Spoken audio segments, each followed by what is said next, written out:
Okay, we got 30 questions tonight, and then we'll see how we're doing and we'll do more questions. An appraiser is valuing a specialized structure such as a town hall or a church where no recent comparable sales or income data are available. Which valuation approach is the most appropriate? And so on here, we have the gross rent multiplier. We have the sales comparison approach. We have the cost approach or the income capitalization approach. So C. which one, what was that? C. C is correct. Good job. And it's a special use building. And it's a town hall and a church. So there really isn't any rent. So no income approach would work. They're not a lot of sales, comparable sales. So we can't use sales comparison. And so cost approach is correct. Okay. And gross rent multiplier and income capitalization are both income approaches. Moving on, a property has a gross rent, a property has a gross monthly rent of $1,200 and recently sold for $150,000. What is the calculated gross rent multiplier? B. All right. Which one did you go with? B. B. I haven't done the math. I will make a note of that. And let's go ahead and just kind of lay out the equation. We know that it is the whole equation is a comp sale price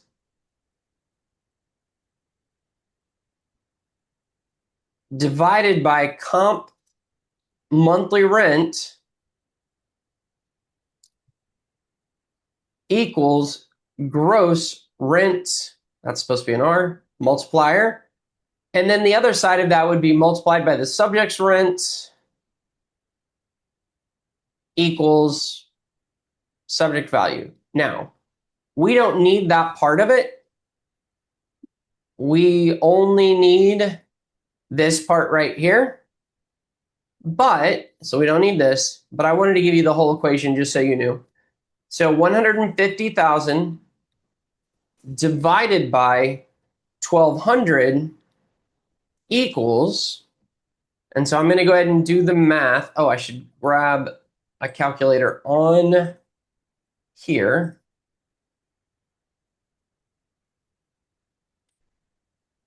And when I do that, I take 150,000 and I divide that by 1,200. And that gives me 125. You are correct. It is B as in boy. It is B as in boy. Anybody have any questions on that?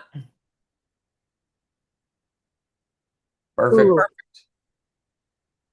What was that? I yawned. I'm sorry about that. Oh, no worries. I'll try not to bore you, sir. No, you're not boring me at all. I apologize. Oh, you're fine, man. I'm just giving you a hard time. All right. According to the I equals R times V formula, if a property generates a net operating income of 12,000 and the market capitalization rate is 8%, what is the estimated value of the property? Okay. Couple things here. Don't let what they give you here throw you. What I mean by that is they give you this formula and it's not incorrect because it's basically our good friend Irv, where we have income, and that's net operating income, not value over there. Sorry, I meant to put an R over there. Rate and value. And we know that if we take income divided by rate, it equals value. If we take income divided by value, it will give us our rate, and that's capitalization rate, by the way. And we know that rate times value equals our income. And so, yes, this is factually accurate, but because we tend to see it more in this format in the textbook and on the tests and such, I don't want this to throw you because this is the equation. And so we have a net operating income of 12,000 and we have a capitalization rate of 8%. And so all we're doing is dividing 12,000 by 8%. And so if we take 12,000 and we divide it by 8%, it gives us 150,000, which is C as in Charlie. Okay. And I'm sure you guys remember this, but just to make sure that I at least mention it, obviously this is the equation that starts with PGI minus vacancy and loss equals EGI minus operating expenses equals NOI. And then we divide that by rate to get value. Okay. And so anytime that it's talking about net operating income and a capitalization rate, this is the equation. In fact, anytime it mentions NOI or capitalization rate, this is the equation.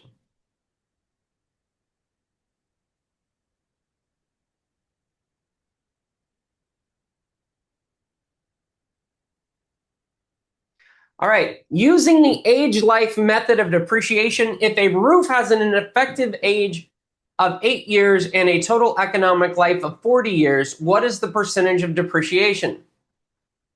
Okay, so on this one,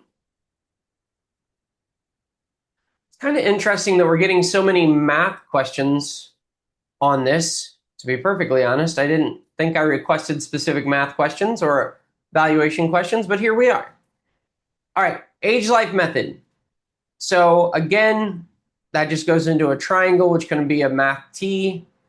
And up here we have effective age. Over here, we have total economic life. And here we have the percentage of depreciation. It gives us our effective age of 8 years, and it gives us a total economic life of 40 years. Now, all we're going to do is divide down. And so 8 divided by 40, I believe will give us 20%, but I'm going to go ahead and double check that. 8 divided by 40 gives us 0.2, which is 20%. Now, one note here that I just want to make this note, and that is when we're taking the test, and you guys, anybody who's taken the test can give me different feedback if different feedback is appropriate. My understanding and the way that it was when I took the test was that we didn't get total economic life given to us. We were given the effective age and we were given the remaining economic life. Okay, remaining economic life. Now, we need the total economic life and we would receive the remaining economic life. In this situation, the remaining economic life would be 32 because total economic life is effective age plus remaining economic life. That equals the total economic life. And so that would be effective age 8, remaining economic life of 32, and that would give us that 40. Don't be thrown off by that when you get to the test and they don't give you the total economic life, they give you the remaining economic life.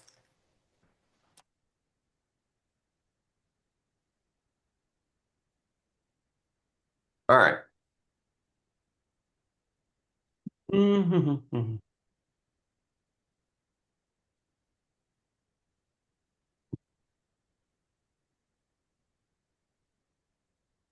Which of the following describes the correct progression to calculate net operating income? Potential gross income minus expenses equals NOI. Effective gross income minus operating expenses equals NOI. C, effective gross income minus vacancy and collection losses equals NOI. Or D, potential gross income plus other income equals NOI. C. You say C? Yeah. It's actually B. Now, here's the thing. this isn't the whole equation. Yeah, that's why I got confused because you just said a whole long thing a minute ago. So And so let's look at that. PGI minus vacancy and loss equals EGI minus operating expenses equals NOI. And so A says potential gross income minus expenses equals NOI. Well, we don't cover vacancy and loss there. And so A isn't right because it doesn't account for vacancy and loss. C says effective gross income minus operating expenses, minus vacancy and loss, which actually comes before EGI, equals NOI. And then D says potential gross income plus other income equals NOI. And that doesn't take into consideration vacancy and loss or operating expenses. Now, B doesn't include this. And I think that that's one of those things where it kind of stinks because if it included all of this, I think everybody would get it right. But that's also why they don't include that. This is the only one that is factually accurate because to have effective gross income, we have to have taken the potential gross income minus the vacancy and loss. And so anytime that a problem doesn't give you vacancy and loss, you're starting with the effective gross income.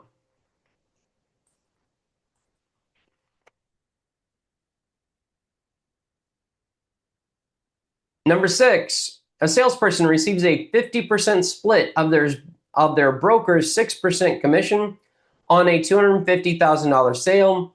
How much does the salesperson earn? So obviously we can put that into a triangle if we want to, or two triangles. I'm going to do it linearly first. And basically we just take 250,000, multiply it by 6%, multiply it by 50%.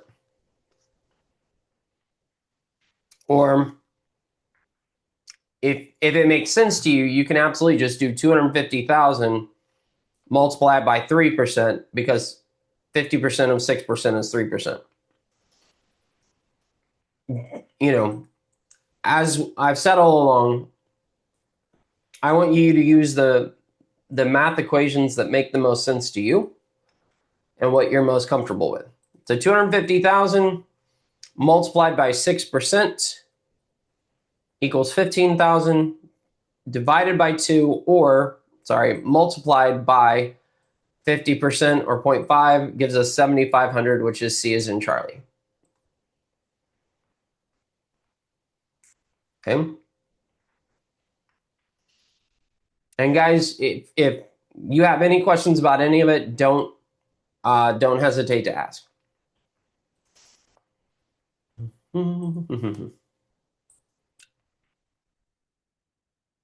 All right. How many acres are contained in the northwest 1/4 of the southwest 1/4 of the southeast 1/4 of a standard section? And so the first thing that we have to remember is how many acres are in a section? 640. That is it. And then we just multiply by the fractions. So 640 over 1 times 1 over 4 times 1 over 4 times 1 over 4.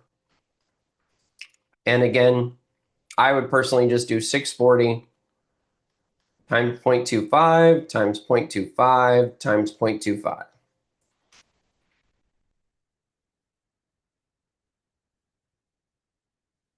And so when we do that,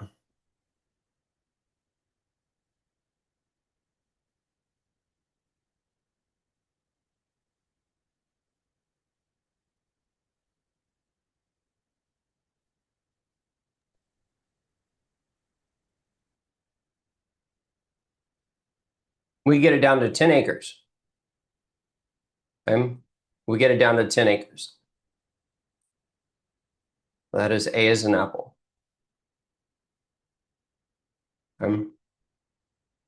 Now again, if you wanted to do it fractionally,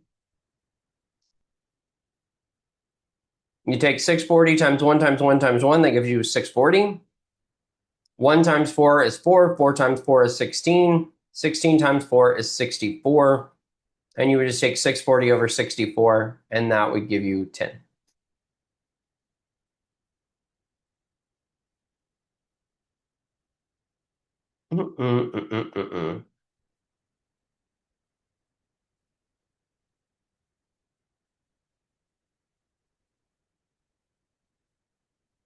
All right, if a property is taxed at a rate of 25 mils and has an assessed value of 120,000, what is the annual tax bill? And so here,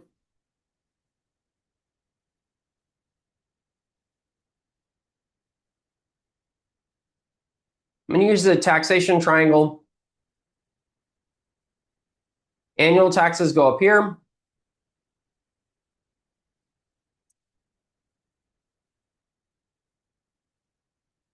Down here we have value, and that's assessed value. And over here we have tax rate.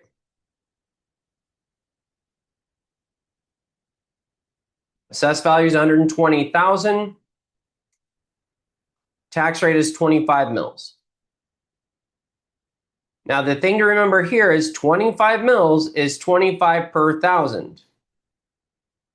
So I can either divide 120,000 by 1,000, which would give me 120, and I just multiply 120 times 25. I could take 25 divided by 1,000, and that would give me 0.025, I believe. Let me double check that on the calculator just to make sure.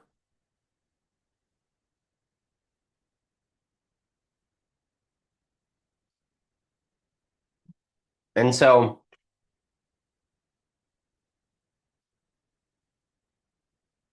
if I did this, I would have to multiply it by the 120. If I did this, I'd have to multiply by the 25. Or I can do 120,000 multiplied by 25 and then divide the entire thing by 1,000. Any of those work. You just have to multiply and divide by 1,000 once. And so here, we'll take the 0.25 and we multiply that by 120,000. And that gives us $3,000. Okay.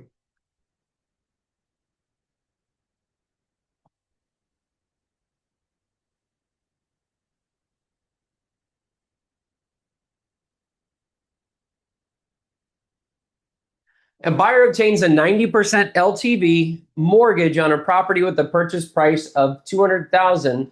What is the required down payment? Okay, now notice, I do want you guys to take notice because when you see this, I don't know if you were like me, but when I saw a buyer obtains a 90% LTV loan and a sales price, I was immediately thinking it wanted loan amounts. But it doesn't. It says required down payment, and we have to slow down enough to make sure that we're reading correctly because I know LTV and loan amount like the back of my hand. I could have easily gotten the wrong answer because they give us the right answer. I'm sorry. They give us the wrong answer if we were to calculate the wrong question. So if I read 90% LTV and then 200,000, I'm like, oh, I know how to do this. I'll just do the 200,000 times 90%. That's 180. I get it wrong. Okay. Now we can do this a couple ways. Obviously, we can do 200,000 times 90% equals 180,000. And then we take the 200,000 minus 180,000, which gives us 20,000. If we're comfortable with it, we can go, okay, well, I know I'm getting a loan for 200 or for 90%, so I can just subtract the 90%, which would give me 20,000. I may look and say, all right, well, if I'm borrowing 90%, I have to have a down payment of 10%, and I can do 200,000 times 10% to equal 20,000. And so again, that just gets back to which are you most comfortable with, because I want whatever you do to be what you're the most comfortable with on that. But I really want to make sure we're reading the questions thoroughly, because a simple mistake like that, you can absolutely know the material, but if you read the question wrong, you're going to get the answer wrong and you're going to get the question wrong. All right? And so that's why it's really important to read carefully, make sure we understand the question, and then we can choose 20%, or 20,000, I should say, which is 10%, and we are good to go. All right. We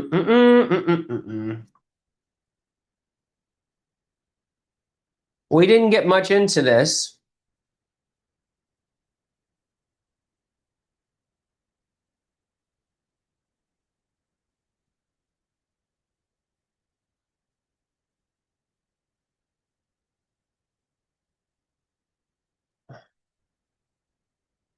Sorry, I was trying to respond to somebody real quick, and I need to let this person in. All right. Dang it. That's not what I wanted to do. There we go. Now, when I took the test, I don't remember this being on the test, to be perfectly honest.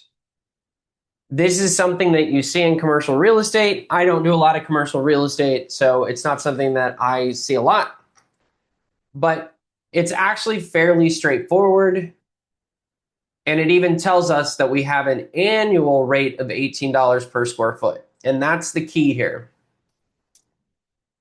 It is an annual rate, which means we basically take 4,500 square feet, we multiply that by 18, and we divide the entire thing by 12 because it's annual, but it's asking us monthly.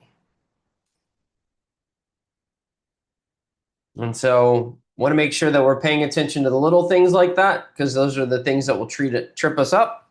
And we just take 4,500, we multiply that by 18. That's not right.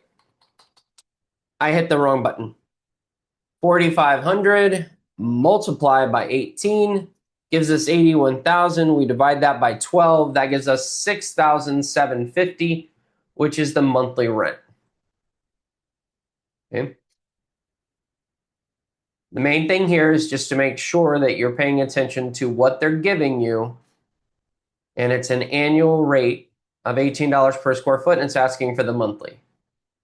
And this is the way that it happens in real life, by the way. In real life, they'll give you the annual rate, and you calculate your own monthly for your client.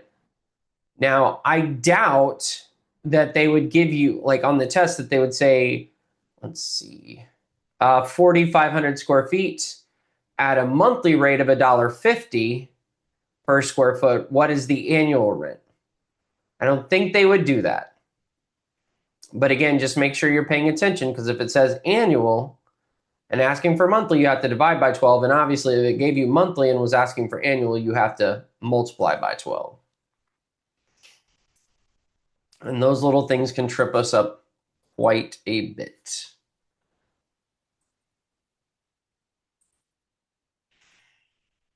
Okay.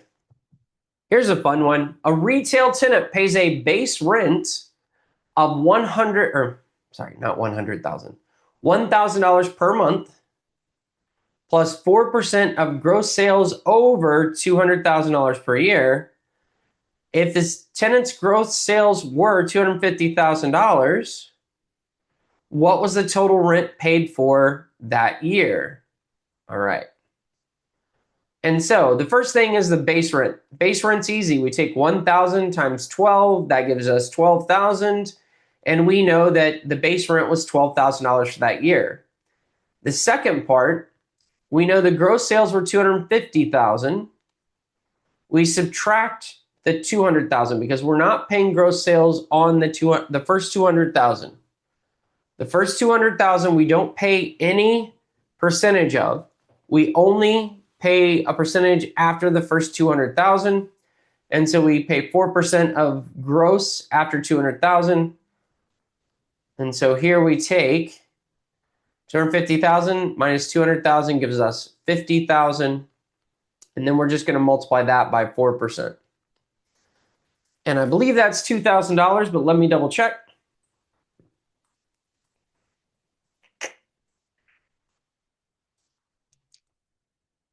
Indeed, it is $2,000. Okay, it is $2,000. Now, we have to add that back to our standard or base rent, and that gives us a total of $14,000. Okay.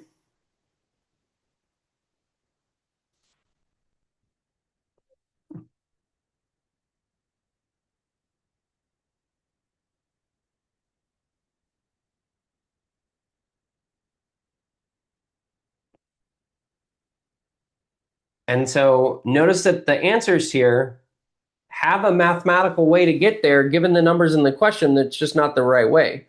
So A is the percentage rent on 250,000. It ignores the monthly base entirely. 14,000 is the right answer. 22,000 actually has the monthly base rent plus 4% of the entire 250, so not the entire 250 minus the 200. And then D has just the base rent in it. And so, again, we just have to pay attention. All right, which essential element of a valid contract refers to the promise or something of value like money exchanged between parties? Is it lawful object, competent parties, meeting of the minds, or consideration? Consideration. It is consideration. Okay. Now, I would also like to say that I'd prefer it be valuable consideration, but that would be the right answer in this question. But I think the more technically correct answer is valuable because you cannot have a contract unless the consideration is valuable. All right, number 13, a contract that has all the essential elements but is entered into with a minor is considered unenforceable, voidable, void, or executed. Voidable. Voidable. It is. Good job. And who can rescind it? The minor. Yeah, the minor can. I didn't realize it was going to say that right there when I clicked that. Oh. It's all right. Okay, so minor, it's always voidable and only by the minor, not by the other party. All right, in which type of listing does the seller owe the broker a commission, even if the seller finds the buyer themselves? Exclusive agency, open listing, net listing, or exclusive right to sell listing? B. Would No, it be no. A or A. A. That's an apple. Okay. In which type of listing does the seller owe the broker a commission? Even if the seller finds it themselves, it's going to be exclusive right to sell listing. Remember, exclusive agency, there's only one agent hired to market the property, but if the seller finds somebody else that you didn't find, they don't have to pay you. They only have to pay you if you or another agent sells it. An open listing, what was that? No. I'm just saying. Okay. Sorry. An open listing, right? They don't have to pay you if anybody else sells it, whether it's them or another agent. A net listing we know is illegal. And then an exclusive right to sell listing says that, hey, when I sign this, I have the exclusive right to sell this property. That means that I have to be involved. You have to pay me compensation. Even if you sell it by yourself, even if you go to Office Depot and buy some janky real estate contracts and do it all yourself, you're still going to owe me a commission. Heck, if you fire me and list with somebody else and they sell the property during the time period that I have a listing with you, yes, you've terminated my agency. I no longer represent you, but I still would have a legal argument to receive compensation. Do you know about any realtor that has done that like that, like in the area? What do you mean, the exclusive right to sell? Yeah, like that, like they have done contracts like that, that you know that they have been successful by doing a contract like that. Yeah, so here's the deal. I don't do any other contracts but this. Mhm. So anything that I have, like any listing I have, is an exclusive right to sell listing. And the reason is I'm going to market the property. And so understand, if I have an exclusive agency listing, I'm the only one that can market the property. But I do social media. I put it on the MLS. The MLS goes to like Zillow.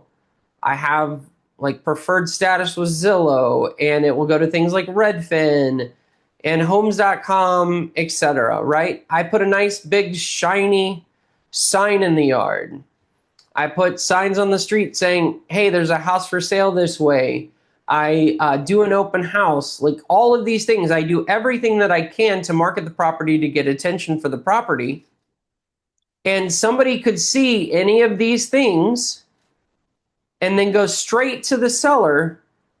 And so even though I have, $1,200 into marketing the property, and I paid for photos and videos and done all that, and I'm actually responsible for the buyer seeing it.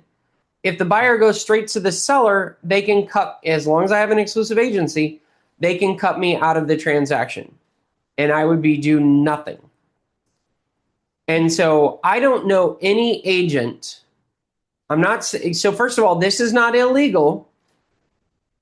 It's perfectly legal to do, but I don't know any agent that doesn't do exclusive right to sell listings. Now, if, Alex, if I'm working with you and you're not happy with me, I will probably end up firing you before you fire me.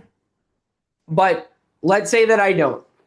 Let's say you fire me and we're not under contract. Because obviously, if we're under contract, buddy, I'm sorry. We're going to see this through to closing and you're going to pay me. But if we don't have it under contract, well, if you want to fire me, I probably don't want to talk to you anyway, because that's probably not a fun conversation. And this is going to sound a little egotistical or conceited, but if we haven't sold the house yet, it's probably more you than me. And so I'm probably tired of dumping money into this project anyway. And again, I know that sounds a little conceited and every situation is different, etc. And so if a client called me to fire me and I hadn't already quit, I would release them from the requirement to pay me. I'd just be like, hey, bud, we're going to mutually terminate. You can go find a different agent. Like, I know you're unhappy with me, and my standard line, if I want to part ways with the client, is always, I would rather maintain our relationship than hold you to the contract. And so I'm perfectly comfortable with you finding another agent. I'll release you from our agreement, and we'll part as friends, so to speak. I never Thank you really for understand agents that like hold their like clients that are truly unhappy with them and hold them based on their contract. Now, I mean, I get it if somebody is trying to cut me out of a transaction, like underhandedly, that would be a situation where I wouldn't let them out of the contract. But if it's genuinely like they don't like working with me or don't think that I'm doing a good enough job, and every Monday when I have to talk to them, it is just like a dark cloud over my day, man, I'm just going to let you go. You go find somebody else that you can, I'm going to release you into the wild, go darken somebody else's doorstep. All right. The legal act of replacing an old contract or debt with a new one, thereby releasing the original party from liability, is known as assignment, rescission, specific performance, or novation. Novation. That is correct. Novation is a substitute of a new contract or party for an old one, completely extinguishing the old obligation. So I'm going to ask a stupid question. Like in Spanish, is there a word similar to novation that means new, or is that not true? I'm trying to think. That probably means no. You're like, I would like to bail your Caucasian ass out right now, but I can't think of any way that that's true, and that's okay. I was just wondering if novation came from like Latin languages, and somehow it made it easier for people who speak Spanish to just know the word, but I didn't. I just didn't know. I just All been right. studying a lot. So, but I- novation in what specific? But this is the thing. Um, in what type of Spanish you want to know if it exists? Because there's Puerto Rican Spanish, Dominican Spanish, Mexican Spanish, Venezuelan Spanish. So it's like every country that speaks Spanish, that we have our own thing. You know. Right. No, I understand that. Different dialects, different vocabulary, things like that. And so I just looked it up, and novation does come from a Latin root. It's derived from novatio and novus. And so novatio means a renewing, and novus means new. And so clearly that root word didn't make it into Spanish anywhere. I was just wondering if it did. Well, in Spanish, for example, in Puerto Rico, it will be renovación to signify to mean exactly what you just said. It will be renovación. So that will be the way that we will say it. Okay. Awesome. All right. So novation, for the purposes of in real estate, it means basically a new contract, a completely new contract. So novation is a substitution of a new contract or party for an old one, completely extinguishing the old obligation. Renovación, yes. All right. A tenant who remains in possession of a property after their lease has expired without the landlord's permission is in a tenancy at will, tenancy at sufferance, estate for years, or periodic and tenancy. Blah. Tenancy at sufferance. That is it. This occurs when a holdover tenant stays past their legal right to occupy the property without the owner's consent. All right, in a sublease arrangement, who is primarily liable to the... All right, somebody's drawing. Who's drawing? I'm sorry, that was me. Let me put it down. I'm sorry. Okay. No worries. But you made me nervous because I don't know if you remember the last couple times that somebody started drawing on the board. I thought we were going to have a problem. I apologize. I was trying to do something off the screen, and I'm sorry. It was me. I apologize. No, we're totally fine, man. I'm not upset. I was suddenly worried. Like, oh no, is that idiot back? Well, all right. In a sublease arrangement, who is primarily liable to the landlord for the payment of rent? Original lessee, which is the sublessor, the broker, the assignee, or the sublessee? D. If it's not D, what would you assume?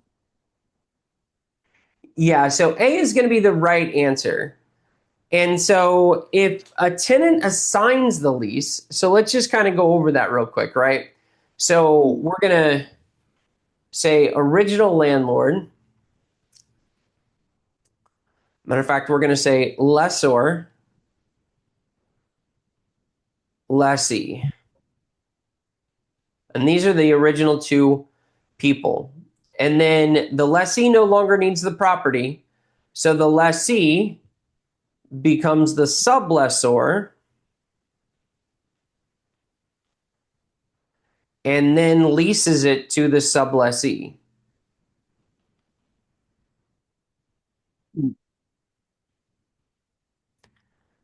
And then the sublessee pays rent to dollar bills, y'all, to the sublessor, and the sublessor pays the lessor. And in fact, if the lease allows a sublease, the sublessor, the original lessee, doesn't even have to let the lessor know. And heck, let's say that they were renting it for $1,500, but market rent now is $2,000. they could receive 2,000 from the sublessee and only pay basically the lessor, the landlord, 1,500. And pocket 500. What's that? And then And pocket the 500. Yep. In fact, for a while, Airbnb, like an Airbnb hack or a VRBO hack, a Verbo hack, was going and leasing long-term rentals close to vacation spots and then doing the short-term rentals and basically pocketing the profit. Now, a lot of times, it's actually against the lease for you to do that. But if the landlord doesn't catch you, then you're fine. All right. Now let's talk about an assignment.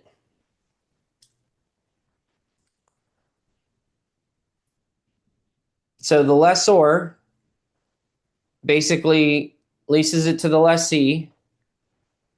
The lessee no longer needs it, so they become an assignor. And the new lessee is an assignee. Now, the way that this is different is the assignee does pay the lessor. Oh, I guess I should use grain for money.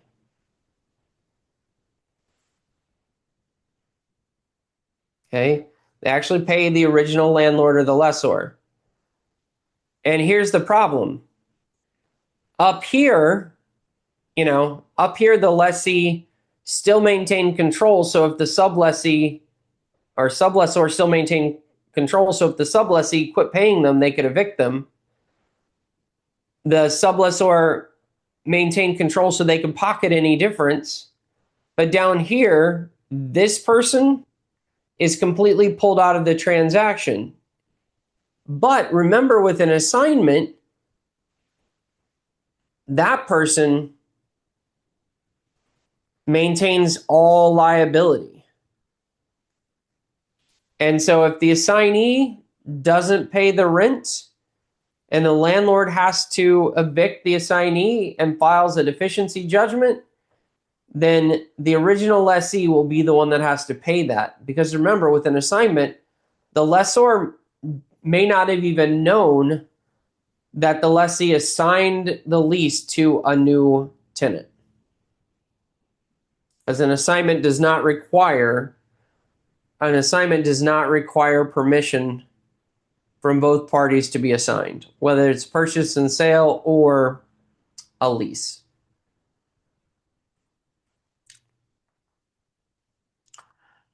All right. Number 18. Which of the following is true regarding a mortgage? A, the mortgagee is the lender. B, the mortgagee is responsible for making monthly principal payments. C, the mortgagee holds the title in a deed of trust state. Or D, the mortgagee is the borrower.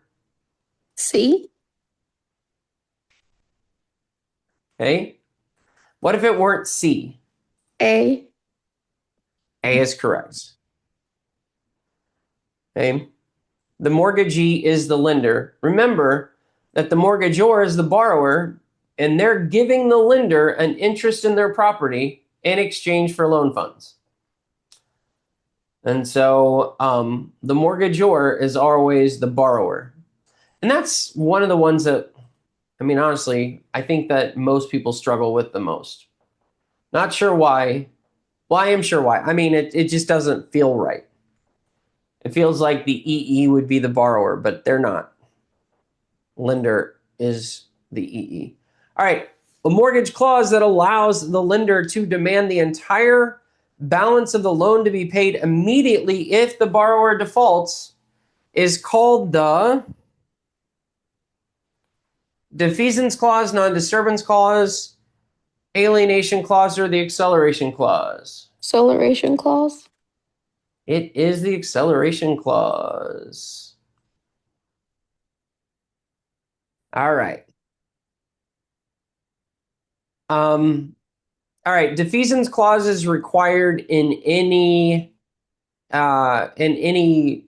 title theory state because the clause in the security instrument requires the lender to release the lien once the debt is fully paid. Non-disturbance clause This ensures that a tenant's lease will be honored even if the lender forecloses on the property. Non-disturbance clauses are typically not found in residential loan agreements. They are found in commercial loan agreements. Alienation clause. This clause triggers the balance due upon the sale or transfer of the property, not necessarily upon default. So alienation clause is also known as the due on sale clause. And that says if you sell the property and you don't pay off the loan, the lender could require you to pay off the loan immediately. And that only becomes an issue if you're trying to sell it subject to. Remember, subject to isn't an assumption. It's when the buyer is just going to start taking over payments, but the loan doesn't go in their name. And most lenders do not like subject to transactions. All right. Moving on along. The Fair Housing Act of 1968 prohibited discrimination in housing based on which of the following sets of protected classes: race, sex, and age, race only, race, color, religion, and national origin, handicapped, and familial status. Is it race only? No, A, then. no, it is C. Oh my Okay, goodness. so in 1866, the Civil Rights Act said basically we cannot discriminate against race. And then we had things like separate but equal, Jim Crow laws, segregation. And so in the civil rights movement that culminated in 1968, they reiterated race, but they added color, religion, and national origin. And so that was basically to close loopholes where somebody could say, oh, I'm not discriminating against them because they're African American. I'm discriminating against them because they're black. And black's a color, not a race. So like they just basically tried to tie everything up in a bow where, okay, you can't discriminate against anybody for any of these reasons. The practice of an agent funneling buyers into or away from particular neighborhoods based on their protected class to maintain the neighborhood's racial makeup is called redlining, subservience, blockbusting, or steering. C? So C is when either agents or investors would knock on people's doors and say, hey, I don't know if you noticed, but so-and-so moved into the neighborhood and they're a black family, and so you should sell your home. That's blockbusting. It would be Steering is what steering. we're talking about here. Involves an agent directing or steering buyers towards or away from specific areas based on their class. Okay. We know redlining is when lenders won't make loans in certain areas because of minority populations, and subservience isn't a fair housing term. And I don't know if you guys know this or not, but April is National Fair Housing Month. So I've intended to do more social media, and I'm trying to make myself do social media. So I've done a fair housing video every day in the month of April so far. And today obviously is 4/20. And so today's video, I haven't posted it yet, but will be about basically fair housing and cannabis, and whether or not you have a right to use cannabis. By the way, what do you guys think? Do you have a right to use cannabis in a home that you're renting? No. Why not? Landlord It depends. doesn't want their property to smell like pot. Okay. What if you have a medical marijuana card?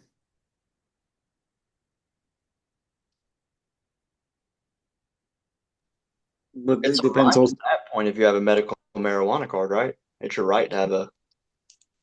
But if you don't have one, you probably can't just recreationally use in your house. All right. So a couple of things here.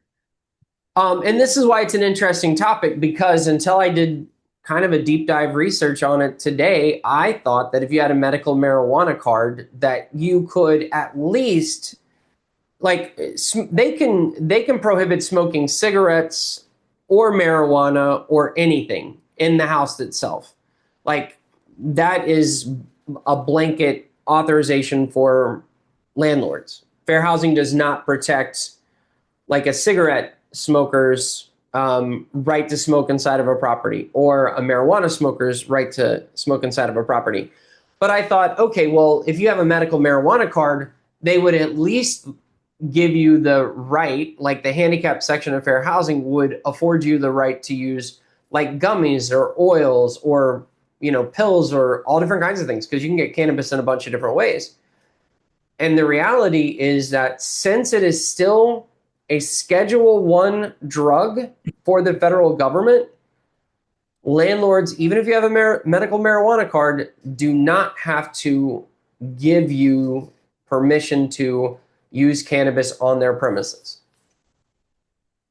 And so it will be interesting, though, because we do, you know, heck, I was surprised over the weekend that there was a push on psychedelics for increased research and development. And they're not descheduled, but like I didn't expect psychedelics to have more push behind them than like cannabis. But as of right now, cannabis is still a Schedule 1 drug from a national standpoint. So even if you live in a not a neighborhood, but a state that has decriminalized it or made it legal or legalized medical marijuana, the landlord still has the right to tell you, no, you cannot use it on the premises.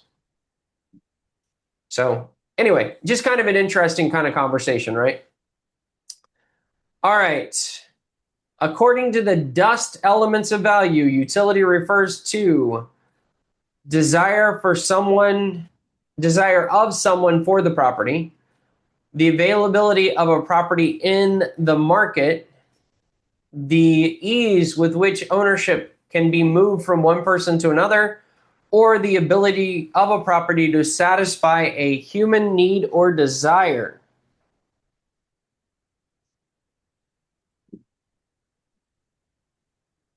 All right, on this one, I think it's going to be D. Okay, and was that a question?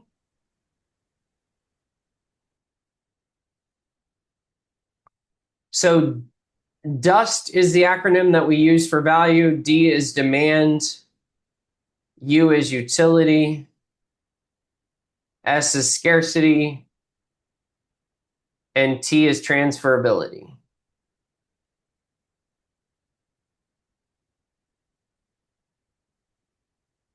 Okay. And so desire is demand, availability is scarcity, and the ease of which ownership can be moved from one person to the other is transferability. Utility is the capacity of the item to be useful or provide satisfaction to the owner.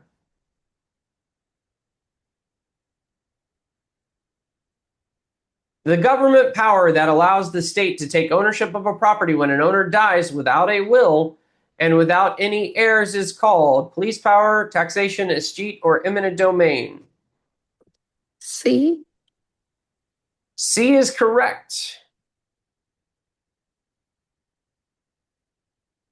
Which of the following is an example of an easement appurtenant? A utility company having the right to run power lines across a backyard, a personal right to hunt on someone else's property, a driveway across a neighbor's land that provides access to a landlocked parcel, or D, the right of the government to take a portion of land for a new sidewalk. C. A. I think C is going to be it. Okay? And because it's an appurtenant easement. And so an easement appurtenant and an appurtenant easement means that two properties are involved and you have to cross over one property to access the other property. So that's kind of the definition of an appurtenant easement. You have to cross over one property to access another property. And so the easement appurtenant is that situation. And so I know appurtenant, a lot of times we think of as runs with the land. And so this commercial easement and gross runs with the land because that utility company maintains that right, but it only services a specific or benefits a specific company rather than the land. Does that make sense? So, okay, perfect. If a river flow suddenly and violently washes away a large portion of an owner's land, this event is known as reliction, accretion, alluvion, or avulsion. D. Is it avulsion? It is avulsion. So it's like erosion, but sudden and violent. Okay. And so, like when we were in like probably 4th, 5th, or 6th grade, we learned about erosion. And so when I learned avulsion, I just focused on the SION and tied it in my head to erosion. But erosion is slow and avulsion is sudden and violent. All right, the fiduciary duty that requires an agent to keep the client's financial information and personal motivation secret is care, accountability, loyalty, or confidentiality.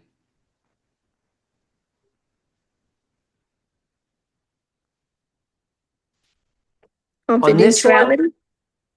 it is the confidentiality. Prohibits the agent from disclosing sensitive information that could weaken the client's negotiating position. Okay. I kind of felt like confidentiality and loyalty could both be argued there, right? Because it'd be pretty damn disloyal to be putting their business out on the street, like, oh yeah, they got to sell because they're getting a divorce. But that's I think you could argue that you're violating loyalty too, but confidentiality is specifically keeping certain things confidential that they want you to keep confidential. Now, if my seller said, hey, tell everybody that we need to sell because we're getting a divorce, then at that point it becomes legal for me to tell people that. And so when you see something that says motivated seller, if the agent got permission from the seller to do that, totally fine. If the agent did that on their own, that's a violation of confidentiality.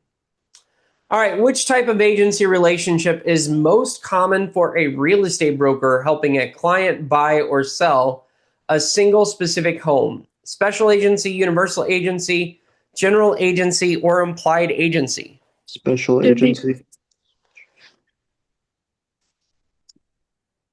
Special agency or specific agency is limited to one particular transaction for a set period of time. It could also be called limited agency, just so you know. All right, an owner of a condominium holds what type of interest in the common elements of the building, such as the pool and lobby? A, leasehold estate. B, severalty ownership. C, proprietary lease. Or D, undivided interest. D. Undivided interest. That is it. Undivided interest. Okay. And this is another thing that I want to point out. It does have it in the explanation that the way that they hold that undivided interest is as tenants in common with the other owners. All right, what is the primary difference between a sublease and an assignment of a lease? A, an assignment always cancels the original lease while a sublease keeps it active. B, assignments are only used for commercial properties while subleases are for residential. In a sublease, the original tenant remains primarily liable. In an assignment, the new tenant takes primary liability. Or D, subleases require the landlord's permission, but assignments do not. D. D. Did you guys go C? I said C. They said D. I see. And so C is the right answer. Assignment transfers the entire remaining interest in primary liability, while subleasing creates a secondary relationship between the original tenant and the subtenant. Okay. Now, if you thought it was D, the thing that I want you to know is that assignments and subleases are allowed, they're legal, and the only time that you can't do it is if the contract says that you can't do it. But on its face, remember that an assignment does not need the seller or a landlord's permission to do an assignment of the contract. The only thing that's required is that the contract does not prohibit assignment. Now, most of our contracts that we use as real estate agents specifically prohibit assignment, which means that you would actually have to get a novation or a new contract because the landlord or the seller would have to agree that a new party will be the tenant or the buyer. Any questions on that? Did I explain that well enough?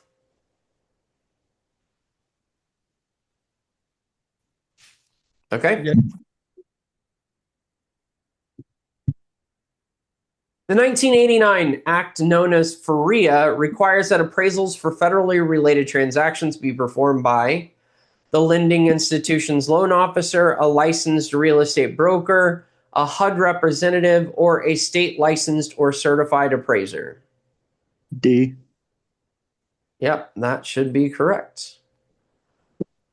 This is created to ensure that appraisals for properties involving federal funds are conducted by qualified regulated professionals. All right, y'all. I'm just going to do this one, but I have another quiz that we're going to do. I just like to get in here and generate quizzes as much as I can. So we're going to do this one. And we will make it big. All right. I'm going to hit stop because we're starting a new quiz, and I'm going to record it separately.